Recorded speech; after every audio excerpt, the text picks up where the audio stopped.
What is up, everybody? Old Guy Jammin' here. Today we're going to look at the Mesa Dirty against the Orange Brent Hines Dirty against the Marshall Red Channel and Green Channel Dirty. And I'll have some thoughts at the end. I am playing everything through my Wolfgang in drop D tuning. No pedals in front of either amp. We're not going to look at clean channels, but I will have some comments at the end about the Mesa as well as the Orange and the Marshall for that matter. But a couple of quick clips trying to play similar tones. I tried to get similar mid-range tones as well as mid-scooped tones out of each of the three amps. Just a solid tone that sounded good to me in the room. And again, I'm using a room mic because I really like the honesty of a room mic. I know it doesn't have the ability to capture as many frequencies as some of the others, so the sound quality isn't as good. However, it's a lot more honest in my opinion. So stay tuned. And then let me know what you think at the end. We'll run through the clips, and then I'll have some comments at the end.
So since we started with the Mesa, let me tell you something, a couple things about this. It is the amp that everybody is supposed to love. I've been playing it for a couple of weeks, and while it doesn't have that a spike, an ear spike, an ice pick to the ear that a lot of you are aware of, it does have a fair amount of ear fatigue. After playing it a while, initially it starts great, but it doesn't take more than 5 or 10 minutes and you develop some ear fatigue where the articulation and clarity goes away and you end up with noise and it becomes painful. Not like a mid-spike, that the ice pick deal I've come across, and it's not that. That is really noticeable and painful. But this is ear fatigue. After a while, it's hard to listen to this. It starts to hurt. And I've scoured the internet, I've looked at different shapes, I've looked at demos, and I've frozen the frame on the settings, and I've tried to mimic lots of different things, and I still can't get rid of the fatigue. I put a GT12. If you want to help mellow that out some, get yourself a GT12AY, I believe it is, which is 40% of the original gain. Yeah, 12AY, GT 12AY. It helps immensely. You put that in the number 2 spot because, and I'll show you why. Now, it's really cool amp, and you do get a lot of documentation with it. You get a really good manual with it. And one thing I really thought was cool was that they are very helpful in the information side of this. With the manual, you get a nice tube layout as well as what each tube does right down in this box here. And you notice, if you have one of these, that the 2 spot, or V2, that first half, the A side, is the second gain stage for the channel 1 crunch mode. And it's also the second half of V2, the B side, is the 4th gain stage for channel 2. The rest of these V spots, 1, 3, 4, and 5, are really spread out and or have to do with effects loops and or reverb, send and return. But V2 is that crunch channel and the 4th gain stage of channel 2, which is nice because the crunch channel is very aggressive. I'd like to mellow that out. It's aggressive right when you switch from the middle spot to the crunch mode on the first channel. There's a big jump in volume as well as gain, and putting that tube in took that away when I switched between fat and crunch. There wasn't nearly the volume jump and there wasn't the gain jump, so it made this crunch channel much more usable. Also, it took some of the fatigue away from the second channel, the extreme setting down here on the Mark IIc side of things. It reduced the gain quite a bit there, allowed for more use. But I am going to sell this, so I took that tube out, put the original tube back in. All right, so that's the first comment I wanted to say or make about this. The other one was that this slider right here, the second one over from the left, that's the ear spike. That thing, if it's above the middle one, it really has a tendency to increase the ear fatigue. So this one, when you're setting this up, if you keep the second one from the left always below the middle one or even with it, it really helps to reduce some of that ear fatigue.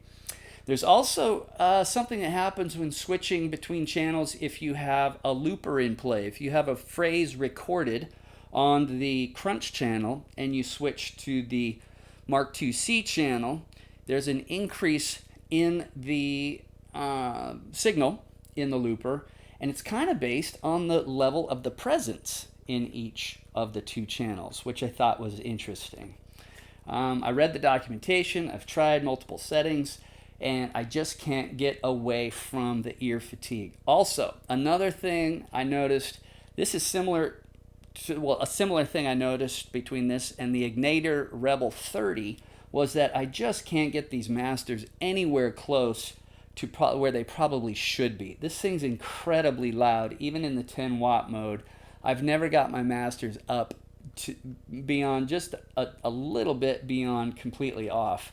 and it's well up towards 100 dB, even down here in the semi-low spot.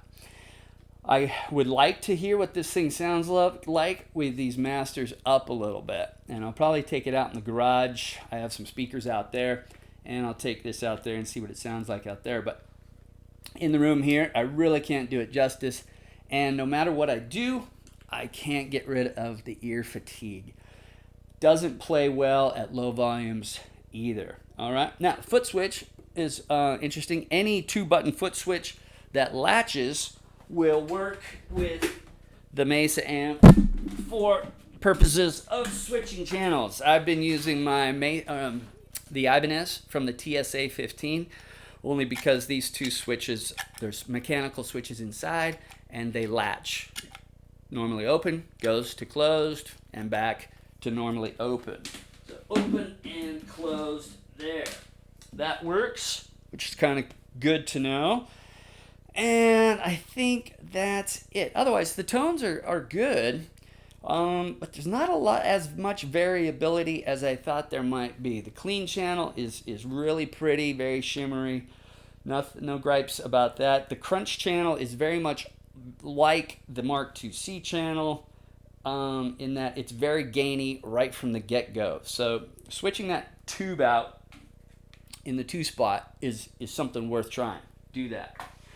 Okay, now, this is a great amp. I'm really starting to love this orange Brent Hines edition. Super tight.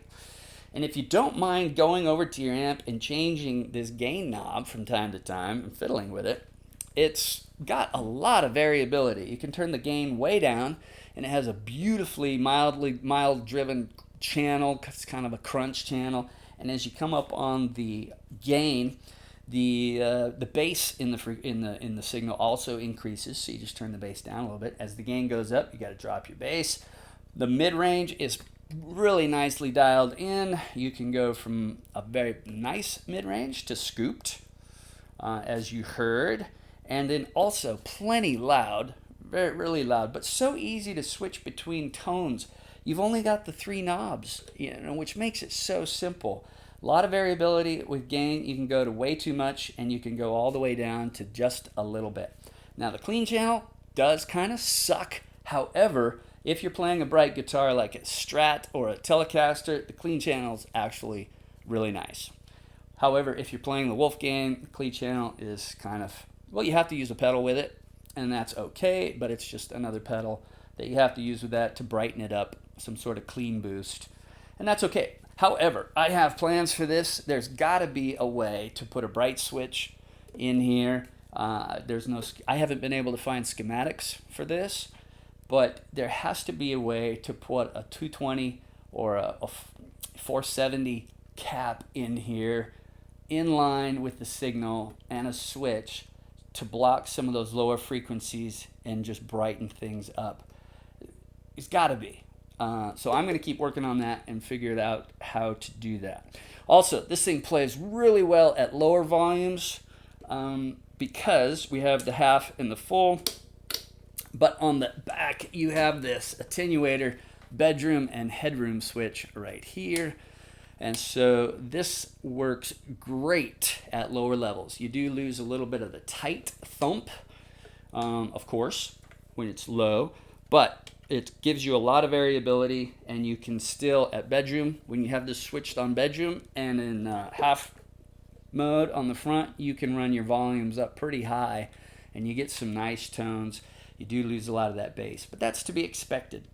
But just a super versatile, fun, sounds good amp. The whole tone of this sounds good without a lot of nitpicking at a 5-band EQ, or having to drop bass, or having to put your presence to 0. There's so many needs. It seems like there's so many needs with this. It seems like it's really designed with specific equipment in mind. Whereas I think the orange you could set up with any guitar, any speaker, and find good tones. It seems like this needs a particular cab and a particular guitar, certainly a particular player, to sound good. So, and it's $1,000 on Reverb used. There's one a week going for $1,000 on Reverb. So I'm going to do my best to get that back out. I paid like $950 for this one, and it's in excellent shape. I'll try to get my money back out of that. I got this for $400 on Reverb, and they usually go for a little higher than that, but you know, $400 compared to $1,000, really like it, and no ear fatigue. I can play the orange for a long time without getting that ear fatigue. Now, the Marshall, huh?